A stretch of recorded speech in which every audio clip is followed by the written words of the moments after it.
চিড়ে ধুয়ে শুকিয়েও গেছে, এই যে রান্নার জায়গা একটু নিয়ে নিলাম আর এইটার মধ্যে ভরে রাখছি।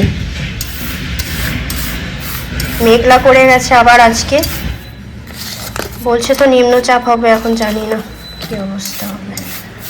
আর এই যে রিকনদের স্কুল থেকে ইনভিটেশন কার্ড দিয়েছে ক্রিসমাসের, 13 তারিখ। না রে বাবা 13 তারিখ তো, 13 তারিখে মানে বুধবার, না না শুক্রবার, শুক্রবার। তো জানি না যাওয়া হবে কি না, কারণ দোকানের চাপ আছে, প্রতি বছরই তাই হয়। দেখা যাক, এখনো দেরি আছে, ডিসিশানটা ওই অত তাড়াতাড়ি নেওয়া যায় না। আর আজকে হচ্ছে 9ই ডিসেম্বর, আজকে হচ্ছে আমাদের মিয়মরের জন্মদিন। এখন বাজে সকাল 10টা 5 হয়েছে। অনেক রান্নাই আমার হয়ে গেছে, শুধু মাছ বাকি। মাছ বলতে ওই যে বললাম ঢেলা মাছ এনেছে, মানে আমরা ওটাকে ফ্যাসা মাছই বলি আমার বাপের বাড়িতে, ফ্যাসা মাছ, ওইটা রান্না করব। যদিও রিকন ওই অত কাটাওয়ালা মাছ খেতে পারবে না, এমনিতে রান্না করেছি। এই যে মেথি শাক ভাজা, পুরো অন্ধকার হয়ে রয়েছে তো কি করে দেখবে। আর এদিকে রুটির তরকারি করেছি, ওই তরকারি রিকনকে দিয়ে দিয়েছি, আর শাশুড়ি মা খেয়ে চলে গেছে। ভাত রয়েছে অনেকটা, অল্প করে ভাত বসাবো। আর এখানে এই যে শো স্টপার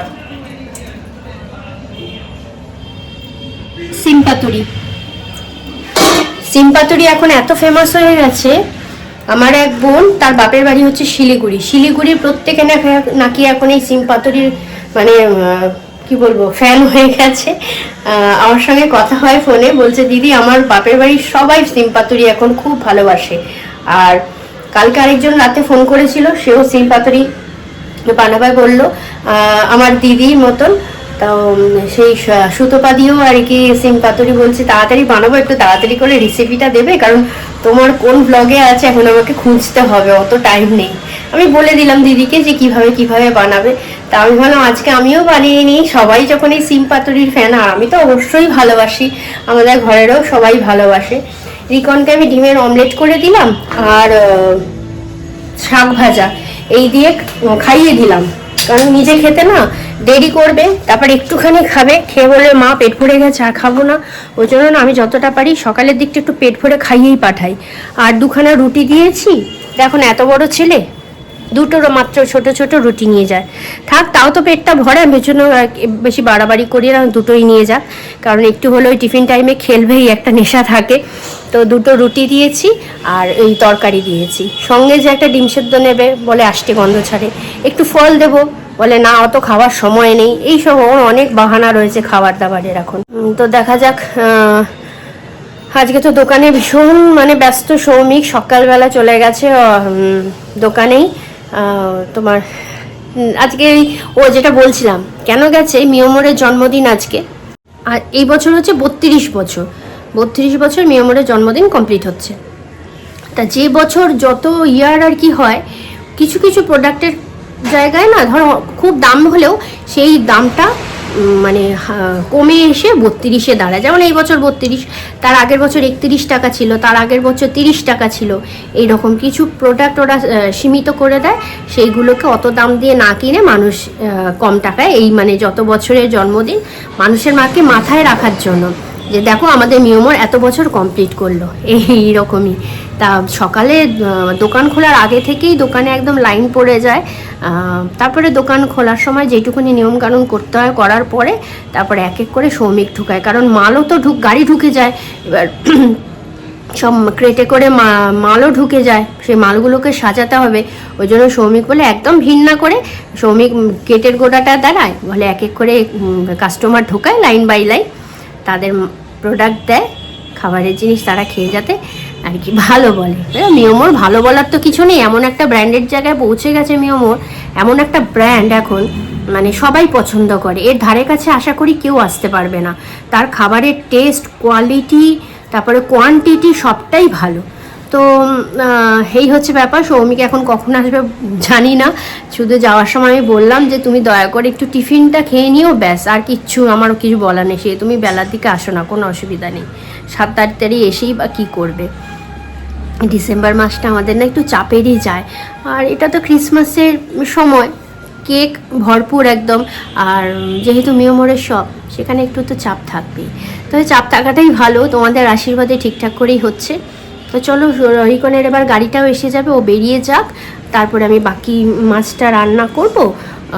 রান্না করে মাছটা কিন্তু আমি পুরো এর মতন, ইলিশ মাছের মতন রান্না করব। মাছটা একটু ভাজবো না, সর্ষে কাঁচা লঙ্কা বাটা আর একটু টমেটো গ্রেট করে নিয়েছি, ওটাকে দিয়ে মাছটা মাখাবো। মাখিয়ে একদম তেলের এপিট ওপিট করে ভাজা হবে, ভেজে আর তোমার জল ঢেলে দেবো, একদম ইলিশ মাছের মতন খেতে লাগে। তাহলে চলো, এই মাছটা আমার মা খুব ভালো রান্না করে, তবে মাকে একটু ফোন করে জিজ্ঞাসা করি যে ধনে পাতাটা দেবো কি দেবো না। স্কিন কেয়ারটা তো আগে করতেই হবে।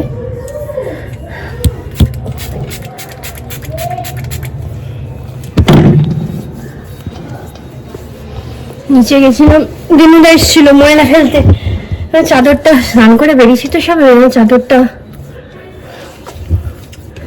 দিয়ে গেছিলাম।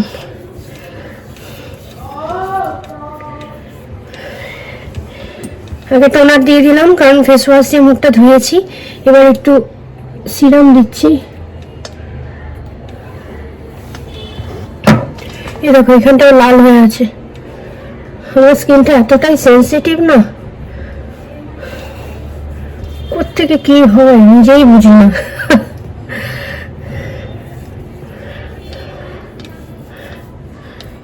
আচ্ছা, আমি মুখের এগুলো লাগিয়ে নিয়ে তারপর আমি তোমাদের দেখাবো যে আমি চুলের জন্য কোন কোন প্রোডাক্ট ইউজ করছি। তো আমি বারবার বলছি, যারা মানে আমার ভিডিও পুরো দেখবে না, তারা কিন্তু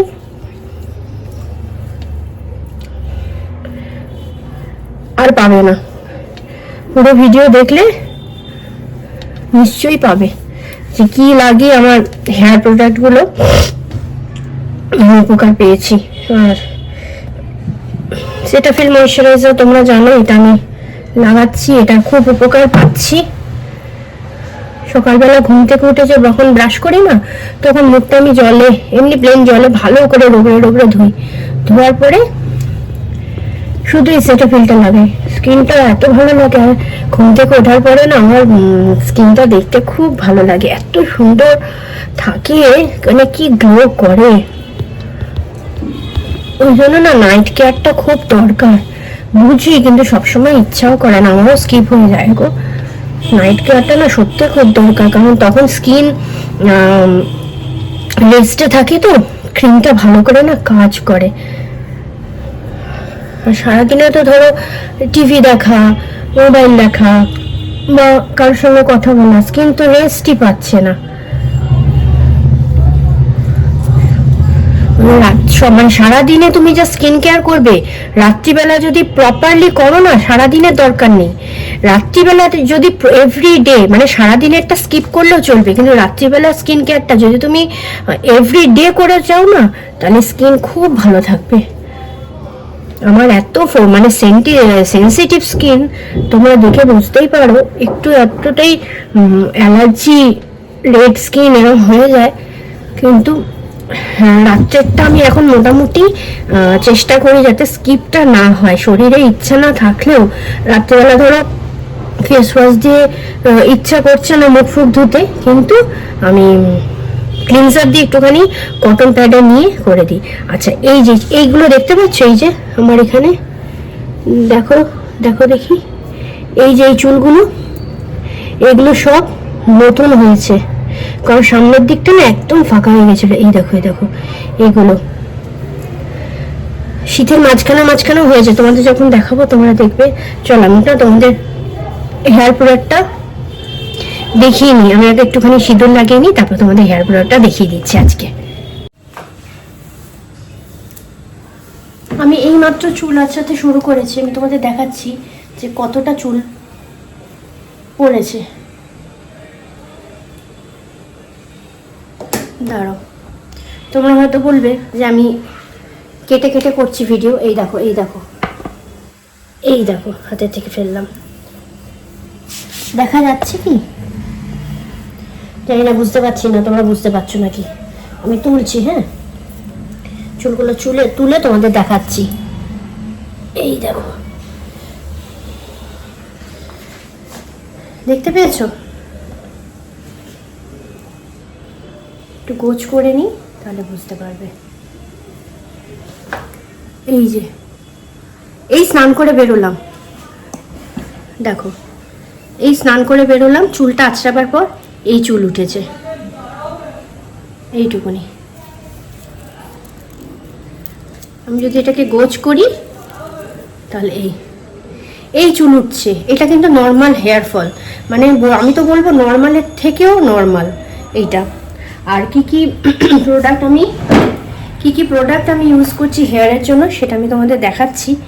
তার আগে দাঁড়াও, অ্যাকচুয়ালি আজকে না মেঘলা মেঘলা, তো পুরো না অন্ধকার হয়ে রয়েছে ঘরটা। দেখি লাইটগুলো, আর তো লাইটই জ্বলছে না,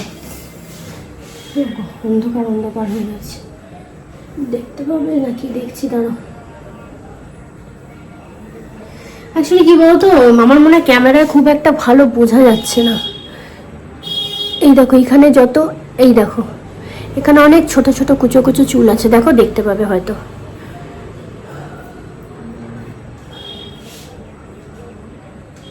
এই দেখো ভর্তি, দেখা যাচ্ছে? এই সব চুলগুলো বেরিয়েছে আমার, এগুলো সব উঠে গেছিল। এরকম শুধু এই একটা শীতে না, সবগুলো শীতে করলেই না এরকম দেখা যাচ্ছে। তো চলো আমি তোমাদের দেখিয়ে দিচ্ছি আমি কি ইউজ করছি। আচ্ছা, এবার তাহলে দেখিয়ে দিই আমি কি ইউজ করছি।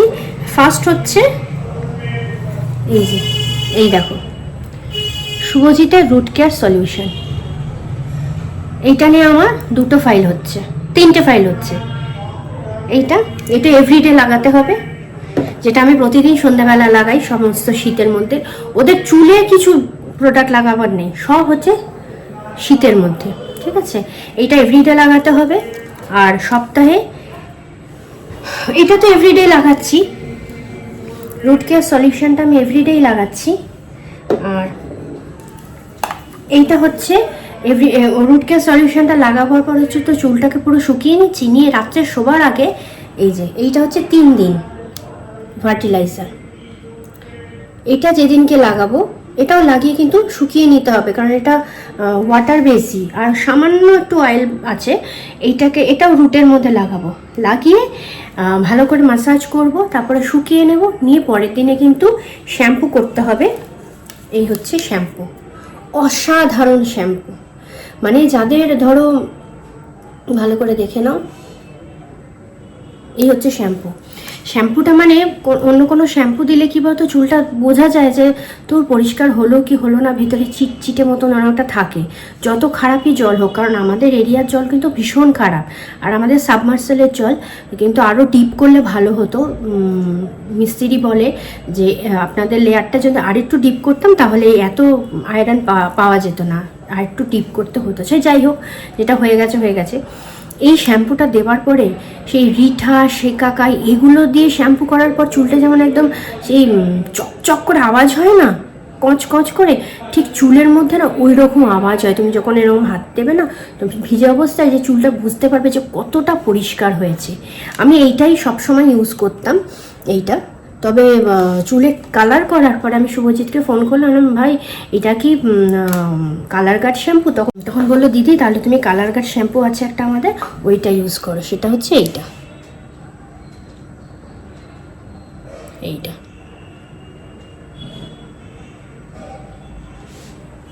এটা ইউজ করছি। তো ভালোই রেজাল্ট পেয়েছি আমি। আমার বললাম না 3-4 মাসে এই অবস্থা, তোমরা 6 মাস, যদি 3-4 মাসে তোমরা ফলটা না পাও, অন্তত 6 মাস 8 মাস একটু ধৈর্য ধরে প্লিজ করো, নিশ্চয়ই রেজাল্ট পাবে। আমাকে কিন্তু শুভজিৎ 1 পয়সা টাকা দেয়নি, 1 পয়সা দেয়নি যে দিদি আমার হয়ে প্রোডাক্ট দেখাবে তার জন্য ব্র্যান্ড প্রমোশন, ওরম কিন্তু ব্যাপার না। মানে আমি উপকার পেয়েছি, কারণ চুল নিয়ে সমস্যা জানি অনেক মানুষেরই। আমি সেই জন্যই তোমাদের সঙ্গে একটু শেয়ার করলাম। আর ইশিকাও জানতে চেয়েছো যে দিদি কী কী প্রোডাক্ট ইউজ করছো, ওটা একটু বলো।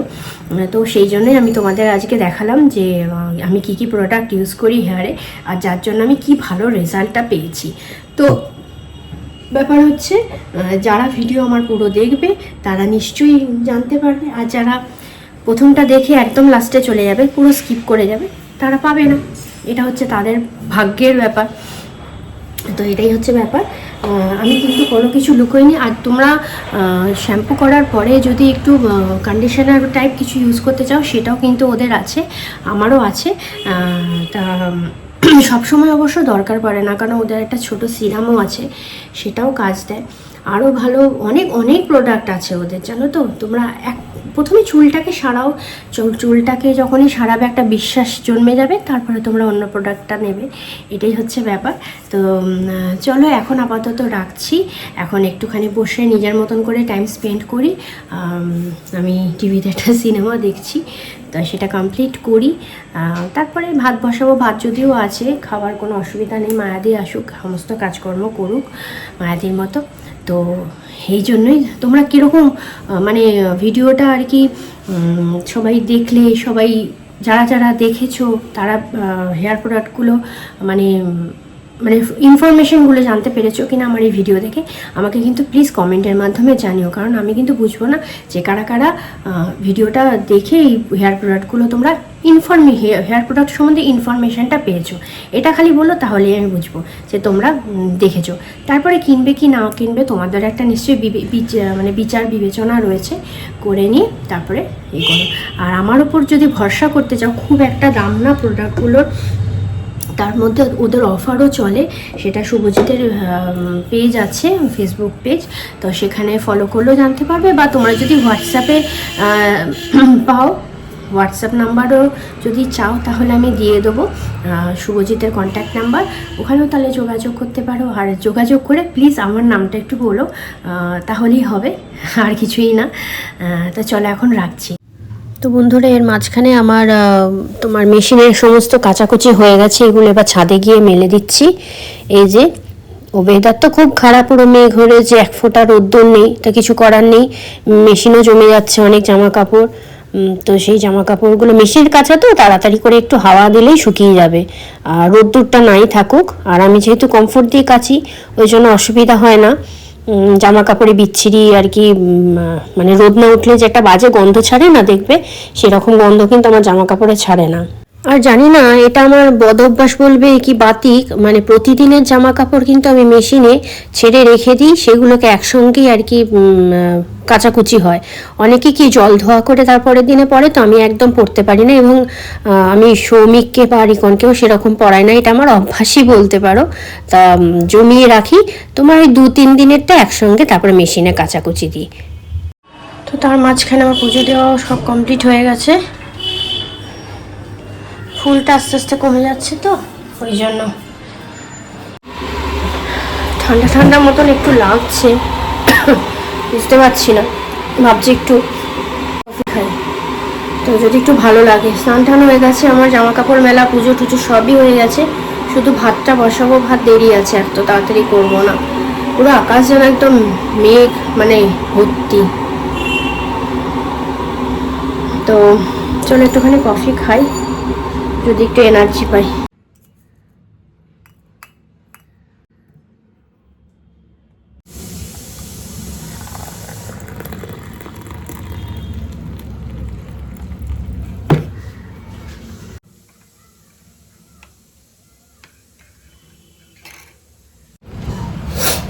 আজকে খুব ভুল হয়ে গেছে, রিকনকে আজকে স্পুন দিইনি, কারণ এই তরকারিগুলো থেকে গেলে না ও স্পুনে করে খায়। এক হাতে সব সামলানো, তো জামা কাপড় ইস্ত্রি করে দেওয়া কালকে করিনি। কফিটা খেয়ে যদি একটু শান্তি পাই। কখনো কখনো একটু হালকা রোদ্দুর টাইপের উঠছে, আবার কখনো একদম চোখ বুঝে আছে, এরকম হচ্ছে ওয়েদার।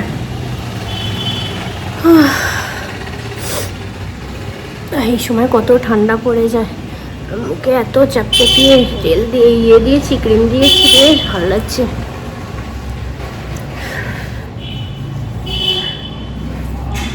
চলো কফিটা একটা সিপ দিই, নাহলে কি আর কফি আমেজটা ভাল লাগবে?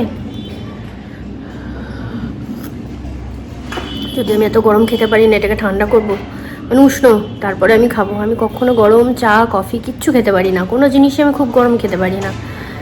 ডাক্তার বলেছিল যে গরম গরম কোনো জিনিস খাওয়া উচিত না, তাতে এফেক্ট করে।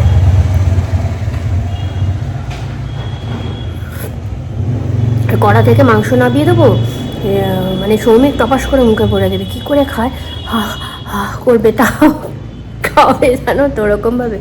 আচ্ছা একটু মানে রয়ে শয়ে খাও তা নয়, এইরকম ছেলে। খেতে খুব ভালোবাসে আসলে সৌমিক, জানো তো। কারণ দেখো সত্যি কথা বলতে এতগুলো বছর সব বাড়ি ছাড়া থেকে এরা বাড়ির খাবারের প্রতি না একটা আলাদা ইন্টারেস্ট। সে তুমি রেস্টুরেন্ট হোটেলে কি মাংস মাছ ফাছ পাওয়া যায় না, কিন্তু বাড়ির রান্না দেখবে সবসময় একটা আলাদা মানে আন্তরিকতা আছে, ওর মধ্যে একটা ভালোবাসা মেশানো আছে। তারপরে রেস্টুরেন্টের হোটেলের খাবার কি একটু রিচ হয়, যতই তুমি হালকা করো। তাও ওদের শেফকে বলা থাকতো যে প্লেয়ার্সদের কিন্তু একদম হালকা খাবার চলবে। হে ভগবান, আকাশের কি অবস্থা দেখো বন্ধুরা, পুরো মেঘ হয়ে গেছে, মনে হচ্ছে বৃষ্টি হবে। ছাদে তো জামা কাপড় মেলা আছে, চলো গিয়ে নিয়ে আসি। দেখো এই হচ্ছে আকাশের রূপ, পুরো কালো হয়ে গেছে।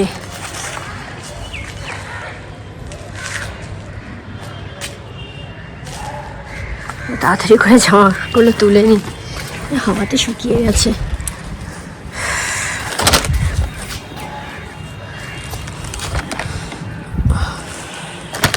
মায়াদি এবেলা আসেনি, শাশুড়িকে নিয়ে আমাদের এখানে সামনে একটা হসপিটালে গেছে, সরকারি হসপিটাল,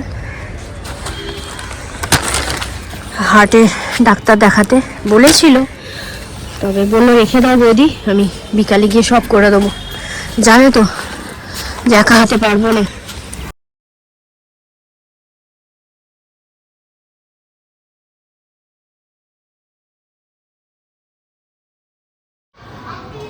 দেখো বন্ধুরা কটা বাজে, সৌমিক এখনো ফেরেনি, হয়তো আসছে এখন, আর আমি এখনো লাঞ্চ করিনি। খিদেও পাচ্ছে না আসলে, ও আসুক তারপরেই খাবো। আর বাইরের ওয়েদার পুরো মেঘ, বৃষ্টি তো হলো ভালোই, হাওয়াও দিচ্ছে, ঠান্ডাটা এবার পড়লে হয়। বন্ধুরা বৃষ্টি শুরু হয়ে গেছে, আমি বলছিলাম না এই বৃষ্টিটা না হলে ঠান্ডাটা পড়বেই না। বৃষ্টি পড়ছে। তো বন্ধুরা এখন বাজে 9:30, আমি আর রিকন একটু বেরিয়েছিলাম, একটু ঘুরু করে এলাম। রিকনের অবশ্য টিউশন ছিল, ও বাড়িতে পড়ার পরে মনে হলো যে একটু ঘুরে আসি, বাড়িতে একদম ভালো লাগছে না, বত টাইপের লাগছে। ওই জন্য মা আর বেটা একটুখানি ঘুরে আসলাম। ঘুরে এই মাত্র ঢুকলাম, আধ ঘন্টা একটু এদিক ওদিক করে ঘুরে এলাম, এখনো হাত পাটাও ধুইনি রাস্তা থেকে ঘুরে এসে। ভাবলাম তোমাদের সঙ্গে একটুখানি শেয়ার করে নিই। তো এরপরে তো 10টার সময় ধরো করবো, তোমার ডিনার করে নেব। আর সৌমিক আজকে বললো ভাতই খাবো রাত্রে। চলো ভিডিওটা এখানেই এন্ড করছি। সবাই ভীষণ ভালো থেকো, সাবধানে থেকো, সুস্থ থেকো। আর ব্লগগুলো প্লিজ দেখো, দেখার পরে একটুখানি লাইক করে দিও, কমেন্ট করে দিও। আর নতুন বন্ধু যারা আছো তারা সাবস্ক্রাইব করে দিও আমার চ্যানেলটাকে। তাহলে রাখছি এখানে, সবাই খুব ভালো থেকো, শুভরাত্রি, টাটা।